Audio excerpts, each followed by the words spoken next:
ang mga kampo ng dilim na tulad ng tikbalang ay may kapangyarihang magbago ng anyo at maminsala sa mga tao. Subalit lahat kaya ng mga kampon ng dilim nakakilakilabot ang anyo ay nagsasabog ng lagim. Narito ang unang bahagi ng makapangalis at balahibong kwentong tampok sa linggong ito. Pinamagatang Tikbalang. Sa isa na namang gabi ng lagim.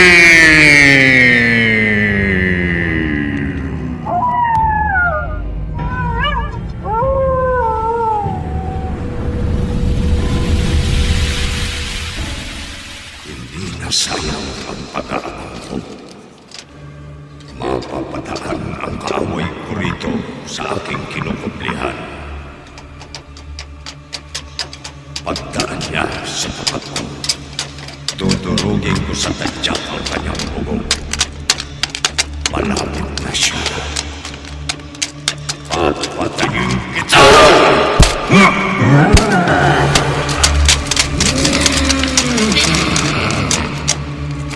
Napatay ko ang aking kanahin. Kailangan makatakas ako rito sa daigdig naming mga tikbalang para makaiwas ako sa parusa. Magtatago ako sa mundo ng mga tao.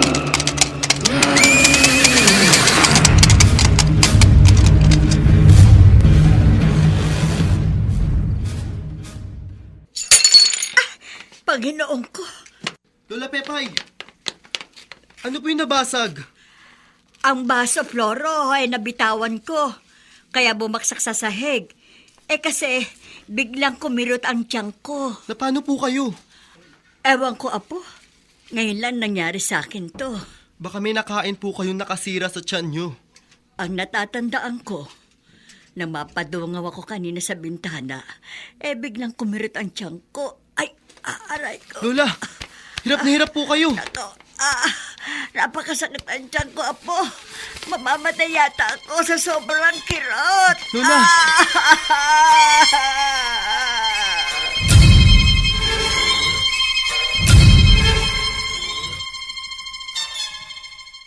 Ay, nako. Bilis namang humaba ang mga talahib dito sa likod bahay namin. Itay, Aba, Floro, bakit? tigilan nyo po muna ang paggapas ng damo. Si Lola Pepay po. Ha? Bakit? May masamang nangyari ba sa lola mo? Namimilipit po siya sa sakit ng tiyan niya. Ganun ba? Ay, bakit kaya? Ha? Ano Itay, sa palagay mo? dalhin po natin siya sa ospital. Patingnan muna natin siya sa albularyo, Floro. May kilala akong mahusay na albularyo sa kabilang barangay. Susunduin ko para magamot ang lola mo.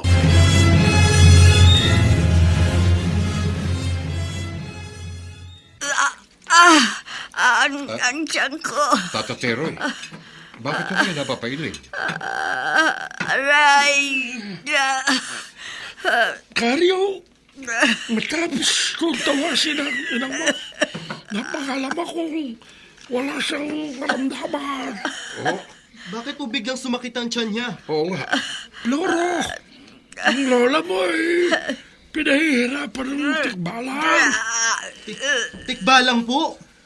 Isang makapangyarihang kampo ng dilim ang nagpasakit sa tiyan ng lola mo.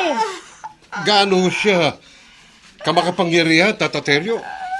Lubhang makapangyarihang Karyo. Nagsagawa na ako ng ritual at orasyon upang mapalitaw ang kanyang anyo sa tubig sa planggana. Ngunit nabigo ako. Hindi po magagamot ang lola ko. sisikapin ko pa rin matulungan siya. Paraan ng konti. Ipapatong ko ang isang kamay ko sa kanyang tiyan at uusal ako ng orasyon. Kung makakayanan ng karulungan ko, mapapawi ang pananakit ng kanyang tiyan. Ngunit, kung hindi, Kung hindi, ano ho, Tata Teryo? malamang na ako ang pagbunturan ng galit at kapangyarihan ng tikbalang.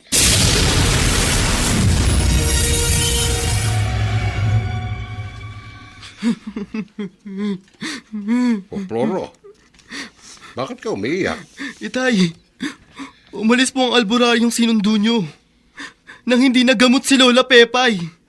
Kayang awa-awa po ako kay Lola. Hanggang ngayon, namimilipit siya sa sakit ng tiyan, dun sa kanyang kwarto.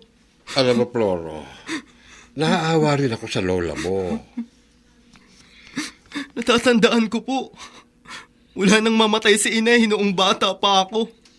Si Lola Pepay na ang nag-aalaga sa akin. At kapag may sakit ako, hindi siya pumapayag na hindi ako may paggamot agad. Ayaw niyang magtatagal ang sakit ko. Alam ko yon, anak. Ngayon pong si Lola ang nangangailangan ng pag-aalaga. Ipagamot po natin siya sa ospital, Itay. Hindi natin maaaring ipa-ospital ang lola mo, anak. Bakit po? Kasi, ang alam ko, sino mang nagkasakit sa kagagawa ng kampo ng dilim, kapag ipinadoktor ay lalo maglulubha. Ano po ang gagawin natin? Panonoorin na lang po ba natin ang paghihirap ni Lola Pepay? Hihintayin na lang po ba natin siyang mamatay?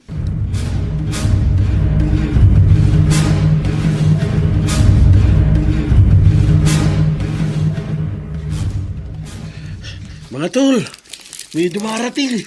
Bagong mukha dito sa barangay. Oh, babae, sexy. Oh. Ikaw talaga. Basta nakadroga ka, sexy na sa'yo kahit sino. Huwag mo sabihin, didiskartehan mo yan. Yan dumarating na yan. Baka, tama! Miss! Miss! Ako ba sinatawag mo?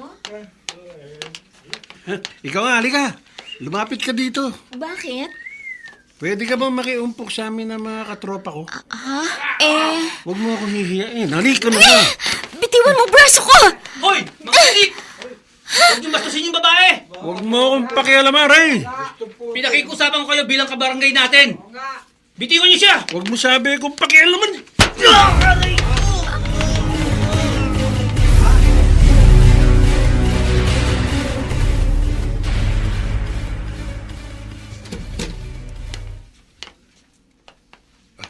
Sino kayo?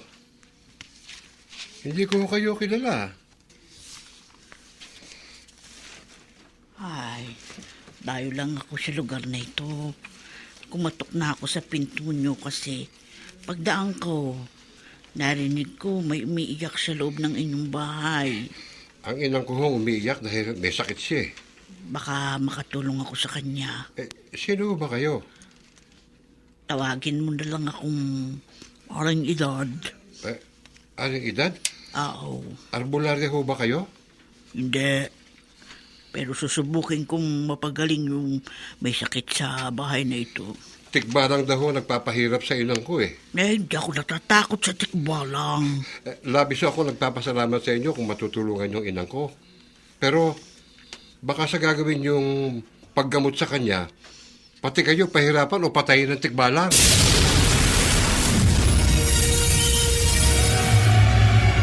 Ano? Ray, papalag ka? Ano? Ayoko ng gulo. Aray ko. Kung takot ka sa away, lumayas ka dito, ha? Kung hindi, sasapakin ulit kita, ha? Tama na! Aray ko! Ang braso! Parang bakal sa tigas ang kamay mo. Mababali ka ang buto ko sa sobrang lakas mo, aray! Mo kung piliting saktan ka! Bitiwan mo na ako! Hindi na kita guguluhin! Hindi ako lalaban sa'yo! Lumayo na kayo! Sipat na tayo mga tol! Hindi natin kaya taluhin ang babae yan! Tara! Bilis! Bilis! Miss, anong pangalan mo? Tawagin mo na lamang akong Ira. Ako naman si Ray. Mabuti natakot sa'yo yung mga adik. Saan ka ba nakatira? Wala pa akong makitang titirahan ko eh. Naghahanap ka ng matitirahan? Oo. Matutulungan mo ba ako?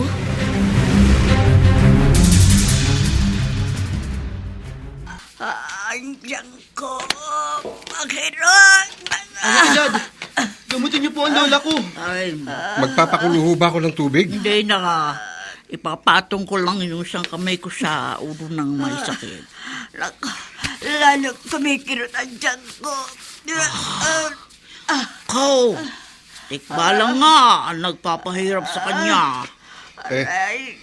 Aling edad. Bakit po pati kayo parang nahihirapan? Nararamdaman ko, pumapasok sa katawan ko ang bagsik ng kapangyarihan ng tikbalang. Kumikirot ang kamay ko at gumagapang ang kirot sa buo kong katawan. Tay, nangingisay po siya. Ako! Bumagsak siya sa sahig. Hindi na kumikilos. Itay, patay na po yata si Aling Edad. Pinatay siya ng tikbalang.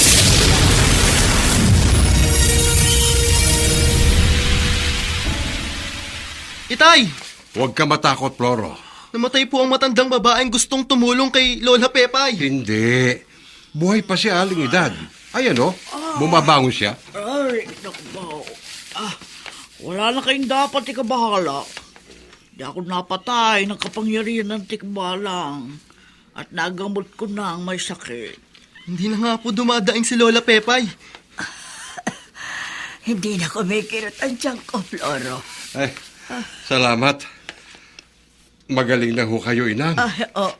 Utang po natin ang iyong paggaling kay Aling Edad. Ay, wala pong anuman. Ay, maraming salamat sa iyo, Edad. Oo nga ho. Paano kaya namin masusuklian ang tulong na nagawa niyo sa inang ko? Di ko pinababayaran ang nagawa kong pagtulong. Pero wala akong matitirhan sa pook na ito.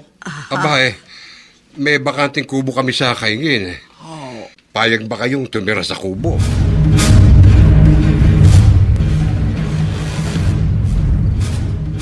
Mang Karyo, kahit saan ho, pwede akong tumira. Ganun ba? Naku, sayang Ira. Nahuli ka ng dating eh. Wala ho kayong maitutulong sa akin? Kasi may pinatira na ako sa bakanting kubo sa aming kaingin. Lumapit ho ako at nakipagkilala sa inyo. Kasi kayong itinuro sa akin ni Ray na maaari daw makatulong sa akin upang magkaroon ako ng tirahan sa lugar na ito. Alam kasi na ibang kabarangay ko na dating walang nakatira sa kubo ko sa kaingin, kaya ganon. Pero meron na ho ngayon? Oo Kanina ko lamang pinatira doon si Aling Edad bago ka dumating. Salamat na lang ho kung ganun. Sige ho, magpapaalam na ho ako. Ay, sige. Itay, hindi po ba maaaring gawing kwarto ang silong ng ating bahay para matirhan niya? Medyo masikip ang dating bodega sa silong natin, Floro. Halos higaan lang ang kasya ron Ay, Mang Karyo, pwede na ho ako ron. Pansamantala lang naman ho ako makikitira sa lugar na ito Ikaw ang bahala, Ira. Kaibigan ko kasi si Ray, kaya hindi namin mapahindian ng itay ko ang pagrekomenda niya sa'yo. Salamat sa inyo, Floro. Umasa kayong hindi nyo pagsisisihan ang pagtulong sa akin.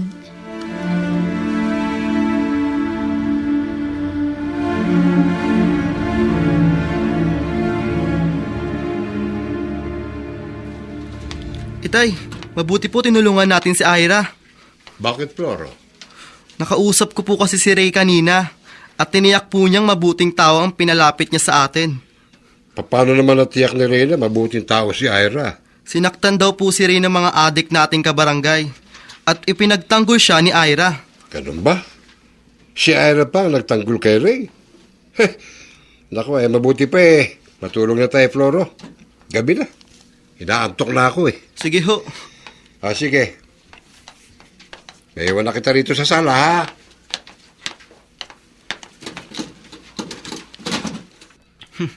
Nalibang kami ni Itay sa pagkukuwentuhan. Saan kaya nagpunta si Ira? Gabi na at hindi pa siya umuwi sa silong. Isasara ko muna ang bintana bago ako mahiga.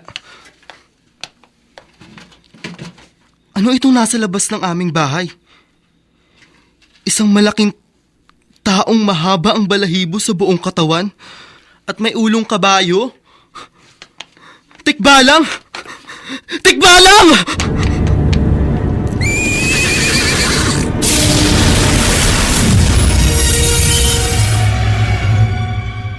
Itay! Floro, huwag ka matakot. Kitang-kita ko po kaya napatakbo ako. Papasok dito sa kwarto nyo. May tikbalang po sa labas ng bahay natin.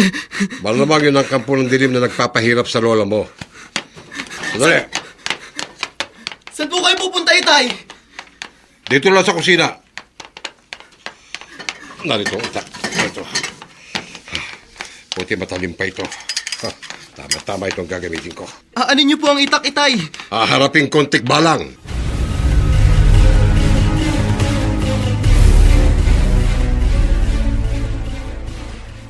Tikbalang! Nasaan ka? Magpakita ka sa akin! Kampo ng kadiliman! Mangkaryo? Ira, dumating ka na pala. Bakit ho kayo sumisigaw dito sa labas ng bahay? May tikbalang raw na nakita si Floro dito eh. Tikbalang ho? Oo, kaya hinahanap ko. Ang kampo ng dilim na nakita ng anak ko. Ang malamang, siya rin nagpahirap sa inang ko. Kaya magtutuos kami. Mangkaryo, ako na lamang ho ang hahanap sa tikbalang. Ikaw? Ira, hindi ka ba natatakot sa kampo ng dilim?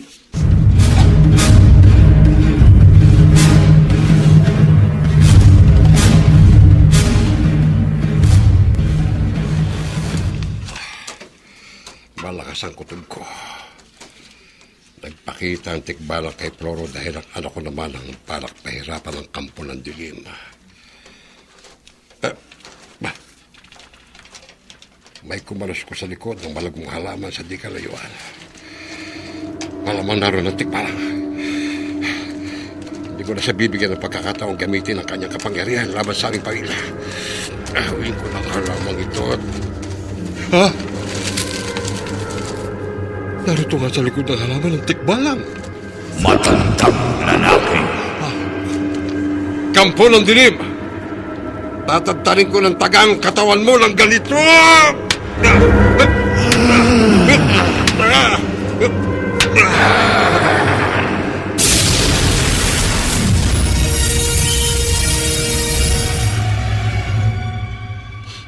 Ano ho, Mangkaryo? Kampo ng dilim? Tikbalang, Noli. Huh? May tikbalang sa barangay natin. Kaya napasugod ako rito sa presinto. Pinagtataga ko siya pero hindi man lang siya nagalusan. Mangkaryo, hindi ho kaya nakainom lang kayo? Kilala niyo ako, Fe.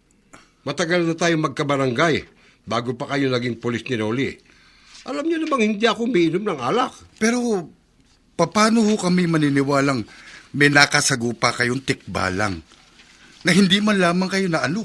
Ang pagkakaalam mo namin, makapangyarihan ang kampo ng dilim. Oo. Nang hindi nga tablan ng mga taga akong tikbalang, tinakasan ko na siya para humingi nga ako ng tulong sa inyo. Sige, tutulungan namin kayo, Mangkaryo. Magmadali tayo, Noli. Fe, baka si Floro ang pagbalingan ng kampo ng dilim matapos ko siyang pagtangkaan patayin. Baka patayin ang anak ko ng tikbalang.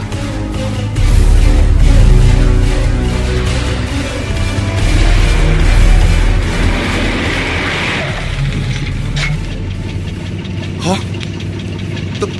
Mangkaryo, totoo ho palang report nyo sa amin ni Fe. May tikbalang ako sa barangay natin. Malapit sa aming bahay ang kampo ng dilim. Fe, Noli. Huwag ho kayo matakot. Kami ni Noli ang bahala sa tikbalang. Tikbalang! Huwag kang kikilos! Sumuko ka na mahusay kung ayaw mong mamatay! Mga hamad. Hindi ako kayang pugsain ang inyong sandata. Mamamatay kayo. Bago mo magamit ang iyong kapangyarihan laban sa amin, tatagtarin ka namin ng bala!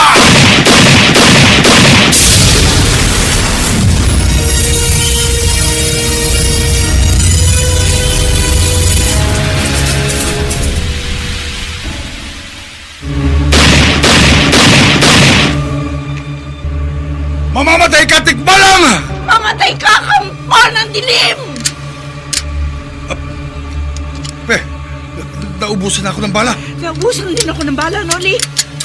Mga hangal, hindi ako mapapatay ng inyong sangtata. Hindi tinabla ng balang impacto. Wala tayong laban sa kampo ng dilim. Tagilid tayo. Sige na, tumakas na tayo bago tayo mapatay. Fe! Takbo na. Takbo! Dalihan mo! Oh, hintayin mo ko, Noli! Hindi mo ako matatakasan.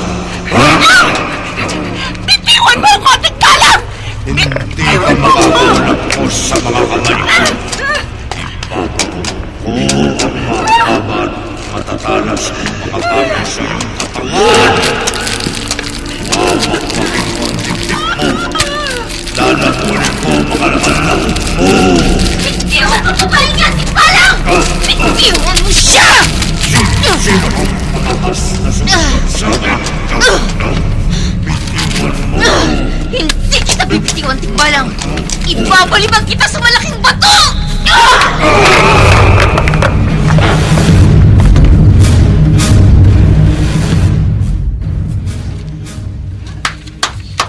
Bakit ka pumalakpak, Ray? Sa sobrang paghanga sa'yo, Ira. Paghanga? Oo. Nakausap ko kanina yung ilang pulis. Sila nagkwento sa akin na walang takot mo raw nilabanan yung tekbalang. Yun ba? Ibinalibag mo raw sa malaking bato ang kampo ng dilim. Kaya ni isa sa mga pulis, walang nadiskrasya. Wala yun. Kahanga-hanga yun, Ira. Biruin mo kababae mong tao. May pambihirang lakas ka? Para kang superhero? Hindi naman. Kaya lang, mag-iingat ka Baka gantihan kang tikbalang.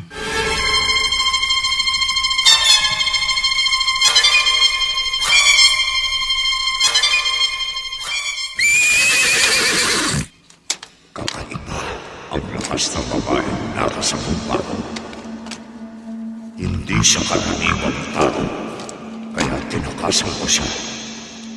Nararamdaman kong may taglay siyang kapangyarihan. Ano man ang kapangyarihang taglay ng babaeng yun, magbabayad siya sa ginawa niyang pagkalaban sa akin. Sa susunod naming paghaharap, hindi ko na siya tatakasan. Wawakwakin ko na ang kanyang katawan. Papatayin ko siya.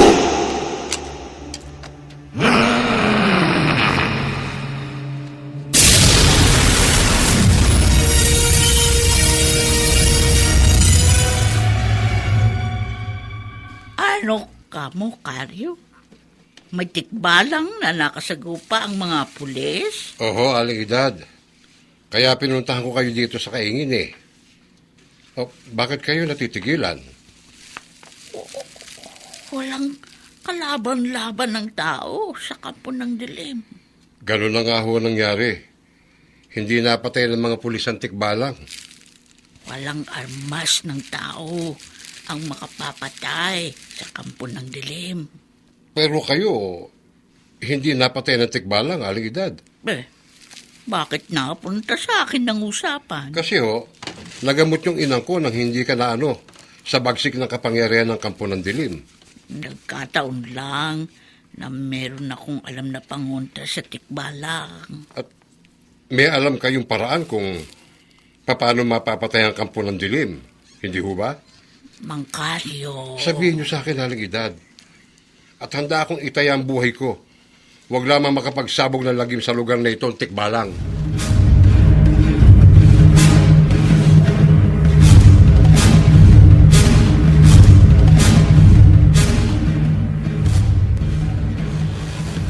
Swerte ng pamilya niyo, Floro. Napatira sa silong ng bahay niyo si Ira. Bakit naman kami naging swerte, Ray? May tagapagtanggol ng pamilya niyo. Sa tao man o kampo ng dilim. Panay yata ang puri mo kay Ira. Hindi ko lang siya pinupuri. Oh, ito. Para anong bulaklak na yan? Para kay Ira. Pakibigay mo sa kanya pag uwi niya, Parang nahuhulaan ko ng ibig mong mangyari, Floro, ngayon pa lang, tatapatin na kita. Tungkol saan? May gusto ko kay Ira.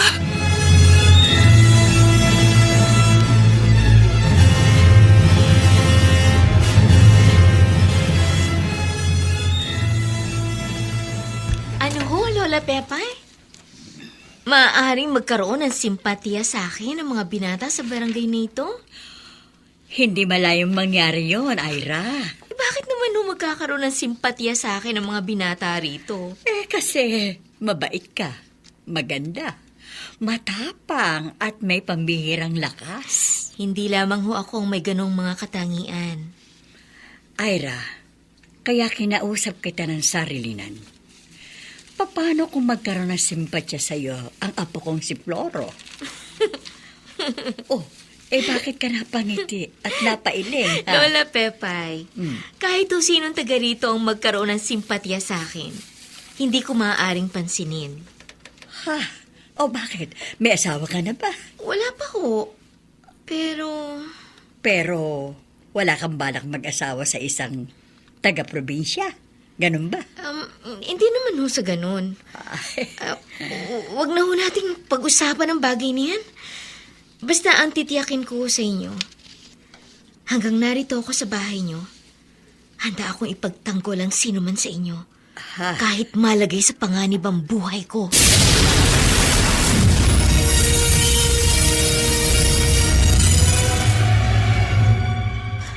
Kanina pa kumagat ang dilim. At kanina pa ako naglalakad sa paligid ng bahay ni Mang Carlo. Pero hindi ko makita ang aking hinahanap.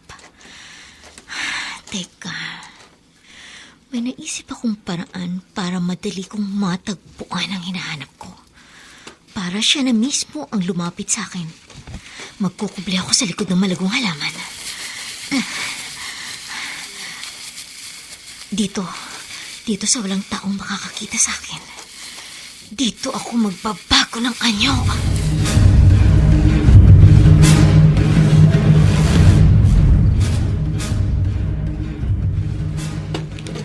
Namataan ko si Ira.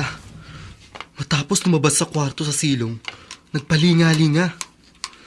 Pagkaraan ay nagkubli sa likod ng malagong halaman sa di kalayuan na parang may itinatagong isang misteryo. Hindi ko nagigisingin sina Itay at Lola Pepay. Ako na lamang ang tutuklas sa kung anong misteryo ang tinatago ni Ira. Sisilipin ko kung ano ang ginagawa niya sa likod ng malagong halaman. Ha? Si Ira? Umuungol habang nakakubli. Anong itong nasaksihan ko? Unting-unting nagbabago ang kanyang anyo. Diyos ko! Naging kakilakilabot ang anyo ni Ira. Tinubuan ng mahabang balahibo ang buong katawan niya. At nagkaroon siya ng ulo ng kabayo. Naging tikbalang siya! Tikbalang!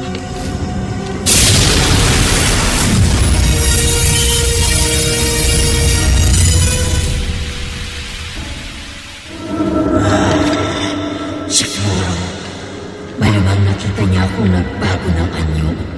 Kaya nawalan siya ng malay dito sa labas ng kanilang bahay. Lumabas ng bahay si Macario. Hindi niya ako dapat makita. Kailangan makalayo ako rito.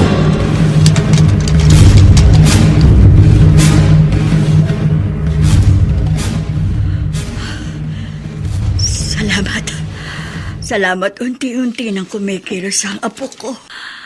Nagkakamalay na siya. Aba, may kumakatok. Baka nagbalik si Carlo. Nagpunta kasi siya sa kaingin kanina nang matagpuan niyang walang malay ang anak niya para humingi siya ng tulong kay Damian. Tamang-tama. Nako, matutuwa si Kanor kapag nalaman niya nagkakamali ng kanyang anak. Carlo! Walang tao rito sa labas ng bahay. Sino yung kumadok dito kanina?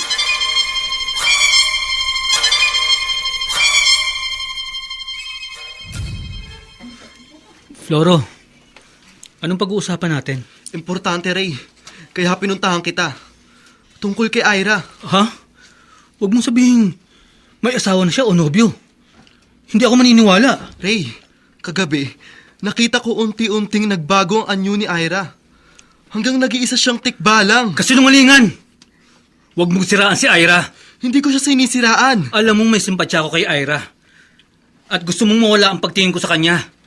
Kaya kung ano-anong kasinungalingan ang iniimbento mo laban sa kanya. Hindi, Ray. Nagkakamali ka. Hindi mo ako malilin lang.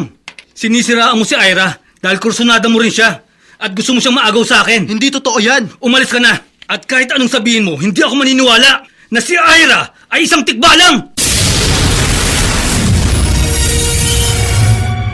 Hindi ka panipaniwala, Floro. Pero totoo po, Aling Edad. Kaya pinuntahan ko kayo. Nagiging tikbalang si Ira. Ako po mismo nakakita sa unti-unting pagbabago ng kanyang anyo. Nagtapat ako sa inyo para makapag-ingat kayo sa kanya. Ngayong malamang kung si Ira ay nagiging kampo ng dilim. Alam ko na ang dapat kong gawin. Ano po ang gagawin niyo, Aling Edad? Ang dapat mangyari, Floro, dapat mamatay si Ira.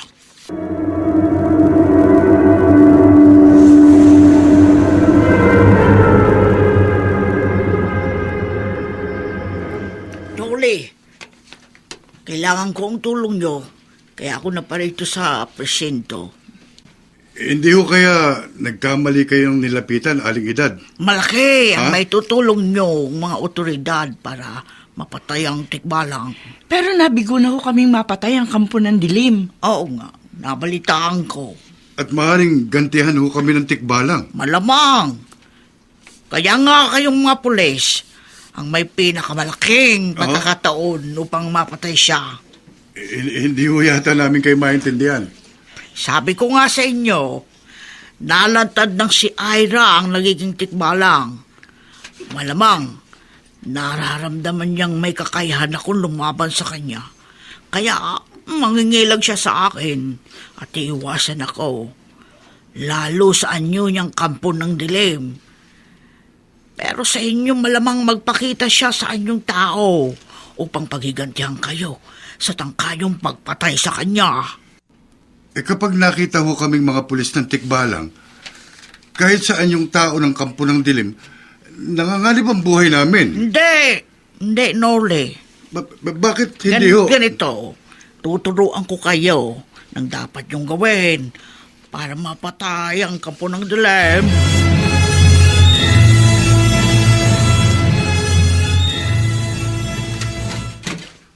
Ha? Bakit walang tao rito sa labas ng bahay? Ako ang kumakato kanina, Ray. Ira? Nagkubli lang ako.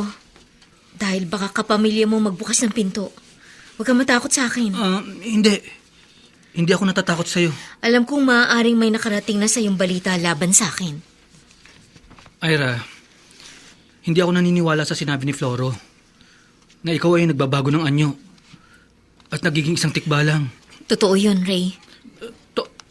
Totoong isa kang kampo ng dilim? Oo. Pero hindi ako masamang tikbalang. Hindi ako namiminsala at pumapatay ng tao. Naniniwala ako sa'yo. Salamat, Ray.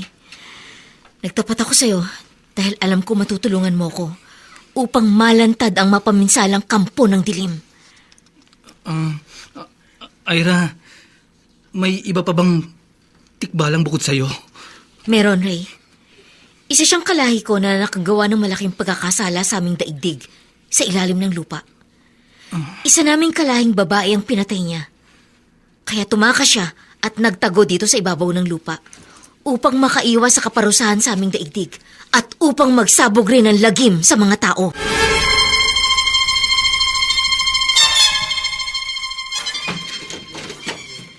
Fe, nasunod na natin ang itinuro sa atin ni Aling Edad. Oo nga, Norly. Nakakuha na tayo sa simbahan ng mabisang panlaban sa kampo ng dilim. Pwede na nating hantingin ng tikbalang. Tama. At ngayong may mabisang panlaban na tayo sa kanya, mapapatay na natin ang kampo ng dilim.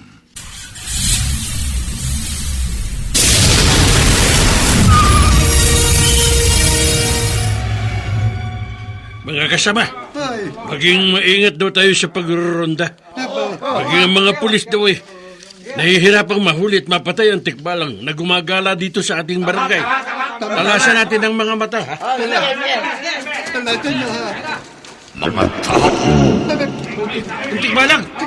Biglang humarang sa daraanan natin. Kakilakilabot ang kanya kanyo. Patayin natin ang tikbalang! hindi niyo ko mapapatay, mga tao. Kayo ang papatayin ko.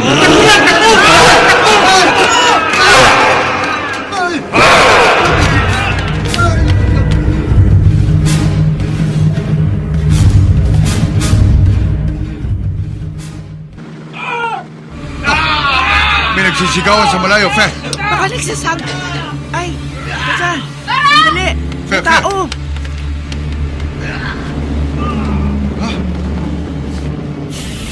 May nagpapapara sa mobil natin. Si Ira? Maaari pa makisakay? Saan ka pupunta? Doon sa lugar na tila pinangyayarihan ng kaguluhan. At malamang kinaroroonan ng tikbalang. Hindi mo kami malalang si Ira. Alam na namin na isa kang kampo ng dilim na nagpapanggap na tao. Nagkakamali kayo. Hindi mo kami mapaglalalangan. Anong laman ng botelyang hawak mo? Benditadong tubig. Benditadong tubig? Oh, isasabi ko sa katawan mo, kampo ng dilim!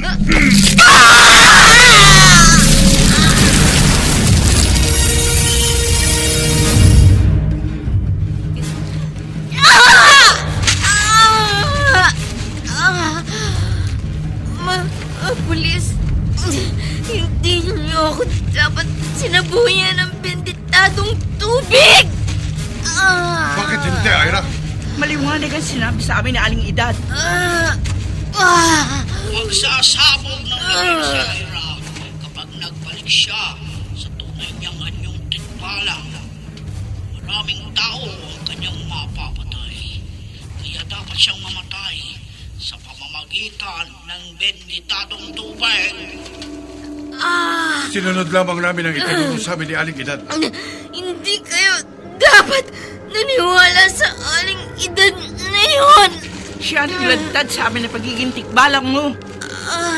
At hindi ka mamimilipit sa sakit nang sabuyang kita ng benditadong tubig kung hindi ka totoong kampo ng dilim. Oo! Inaamin ko!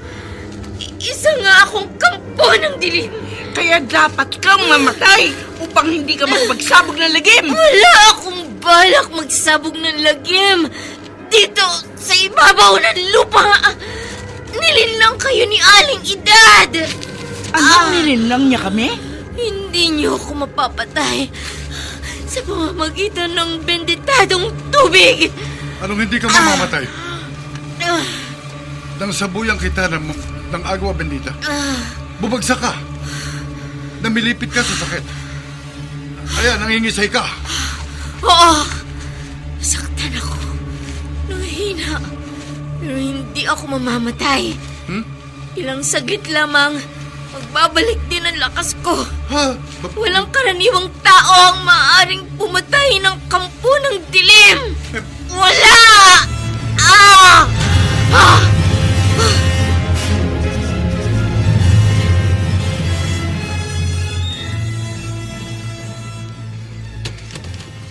Alis mo muna ako, Inang. Saan ka pupunta, Karyo? Tutulong ako sa mga pulis at mga barangay tanod para madaling matagpuan at mapatay ang kampo ng dilim. Itay, kasama po ako sa inyo. Huwag na, Floro. Samahan mo na lang dito sa bahay ang lola mo. Baka mapahamak ka, Karyo. Kaya ko hong pangalagaan ang sarili ko, Inang. Isarado niyo ang mga pinto at bintana nitong bahay pag-alis ko, ho? Huwag na po kaya kayo umalis, Itay. Hindi maaari, Floro. Kailangan kong kumilos para mapatay ang tikbalang. Sige, aalis na ako. Karyo!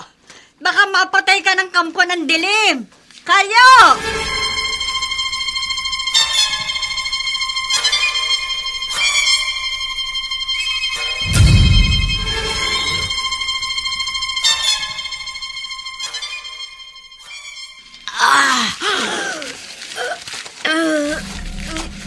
Hindi ako mamamatay sa benditadong tubig. Nakakagapa nga siyang papalayo. Hindi rin pala natin mapapatay ang taong nagiging tikbalang. Mamaya lamang manunumbalik na ang aking lakas. Hindi na! Magkakaroon ng pagkakataong muling lumakas, Ira! Hindi na! Aling Edad, mabuti dumating kayo. Huwag niyo hayaang makatakas si Ira. Ikaw, si Aling Edad? Oo! Ako nga! Aling Edad, nanghina si Ira nang sabuyan ko ng benditadong tubig. Pero nagtatangka ho siyang tumakas. Ang panghihina ni Ira ay palatandaan lamang na isa nga siyang kampo ng dilim. Ngunit, hindi ho siya namatay. Talagang hindi niyo mapapatay ang isang tigbalang. Pero bakit ho ang sabi niyo sa amin? Nagsinungaling ako sa inyo para maging pain ko kayo laban sa Irang ito. Ginawa niyo lamang kaming pain. Alam kong makakaengkwentro niyo si Ira at masasabuyan niyo siya ng benditadong tubig. Bagay na hindi ko magagawa. Takot ka rin sa benditadong tubig, Aling Edad. Dahil tulad ko, isa ka rin tikbalang. Hindi ba? Tama ka, Ira. Aling Edad? Isa rin ho kayong kampo ng dilim? Totoo yun. Totoong sinabi ni Ira. Magkalahi kami. Gaya niya. Isa rin akong kampo ng dilim. Isang tikbalong. Unti-unti nagbabagong anyo ni Aling Edad. Tinutubuan ng mahabang balihibo ang buo niyang katawan. Nagkakaroon siya ng ulo ng kabayo. Si Aling Edad, naging isang tikbalang.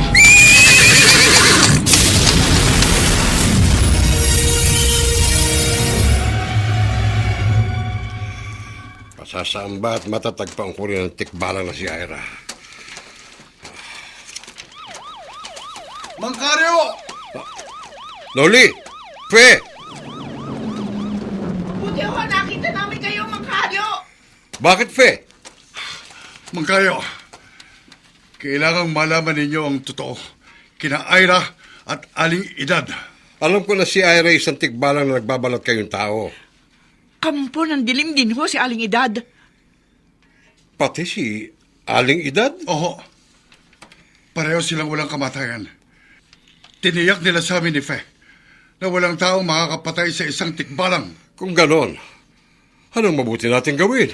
Mangkaryo, iisa lang ho ang dapat nating gawin upang makaiwas at tiyak na kamatayan sa mga kampo ng dilim. Paano? Lagi tayong magdala ng benditadong tubig.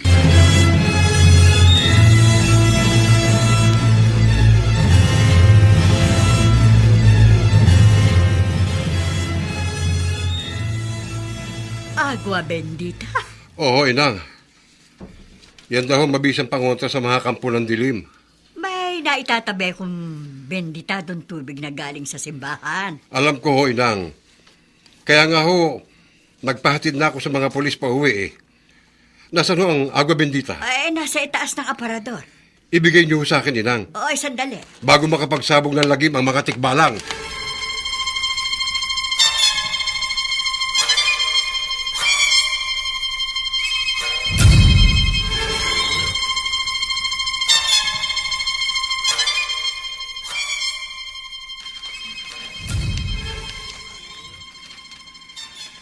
Katapusan mo na, Ira.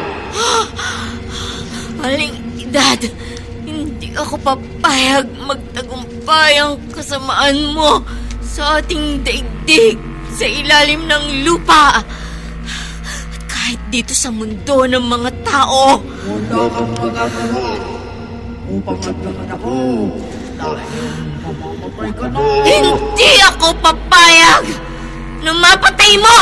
Paano ka pa makakaiwas sa iyong kapangkayan? Naghihina ka dahil sa benditadong tubig na isaboy sa iyong katawan. Kaya ay hindi mo magamit ang iyong kapangyarihan. Hindi ka makapagbago ng anyo. Parang balik ko sa tunay na anyo bilang isang Pananagutan mo ang kasamaang ginawa mo sa ating daigdig at dito sa ibabaw ng lupa! Sinundan kita dito sa mundo ng mga tao dahil ako ang naatasan ng ating mga kalahi na maghanap at humuli sa'yo upang ibalik ka sa dating daigdig at parusahan sa nagawa mong kasalanan.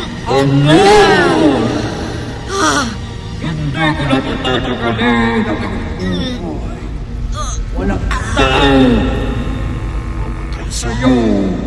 Ngunit, isa kong tikmano na tatapos ang buhay. Habang nangihinap, tutugin mo sa tiyak ang iyong tungo. At mapananagat mo.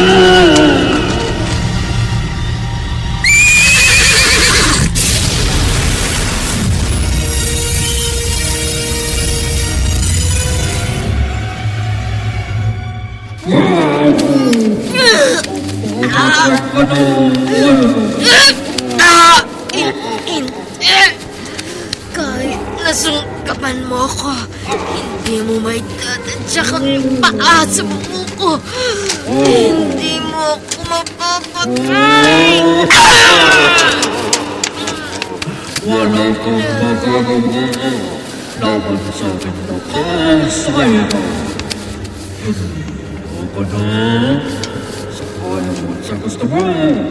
Papapatay kita. Tusok ka. Inagamit ko na mo ang aking utak nang tumakas ako sa ating daigdig sa ilalim ng lupa. Nakalat kayo akong tao at nagsiko ang mga taga-lupa. Kaya malayang nakapatirahan sa buong daigdig.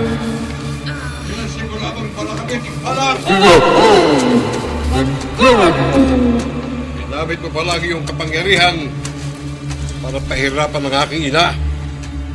At nagkurwa kang ginamot siya upang magtiwala kami sa iyo at malaya kang makapagsabog ng lagim dito sa lupa.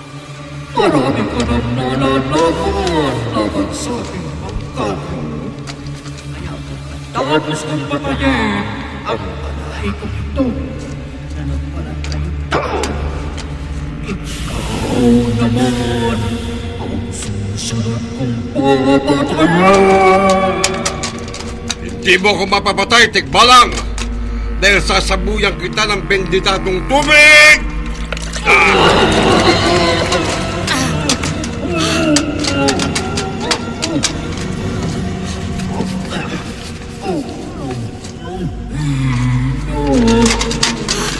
Pareho na lang tayong hinang-hina. Hindi mo na ako mapapatay ngayon. At hindi ka na makakatakas sa akin. May babalik na kita sa ating daigdig sa ilalim ng lupa. Magagampanan ko na ang tungkuling iniata sa akin ng ating mga kalahi. Myra, isa kang mabuting Tikbalang. Isa akong tagapangalaga ng kapayapaan sa aming daigdig sa ilalim ng lupa, Mang Karyo. At ang kalahi kong nag-anyong tao at nakilala niyo sa pangalang Aling Edad. May mabigat siyang pagkakasala sa aming daigdig at sa inyong mundo na kanyang pagbabayaran.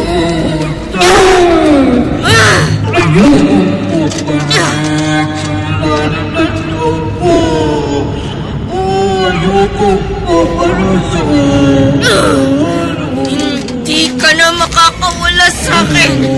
Hindi ka na makakatakas sa ayaw at sa gusto mo. Babalik tayo sa ilalim ng lupa.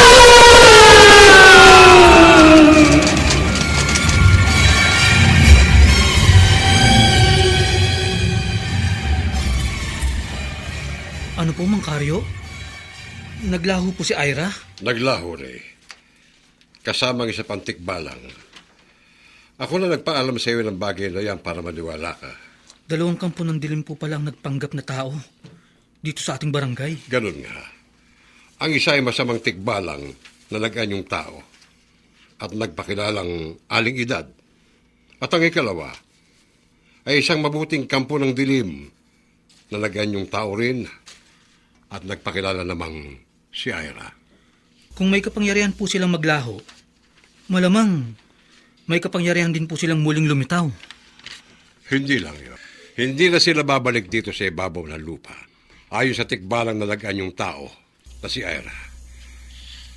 Matapos ko magampanan ng tungkuling iniatang sa akin sa ilalim ng lupa, ang mahuli kong kalahi naming makasalanan at maibalik sa aming daigdig upang maparusahan. Gagamitin ko ang aking kapangyarihan upang sarhan ng tuluyan ng lagusan na nagdudugtong sa mundo ng mga tao at sa daigdig ng mga tikbalang upang wala ng katulad naming kampo ng dilim ang makatungtong pa sa ibabaw ng lupa. Kaya wala na tayong dapat katakutan, Ray. Tapos na ang lagim na hatid ng mga tikbalang.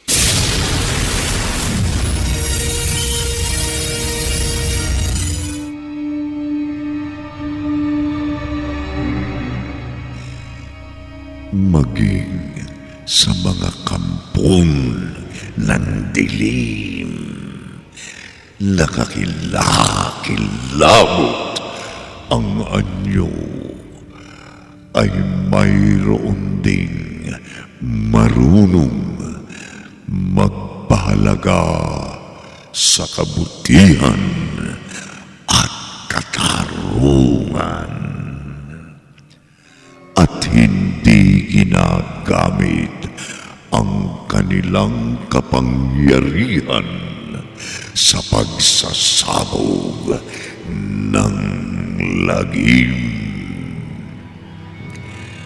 Dito natatapos ang ating tampok na kwento sa linggong ito. Pinamagatang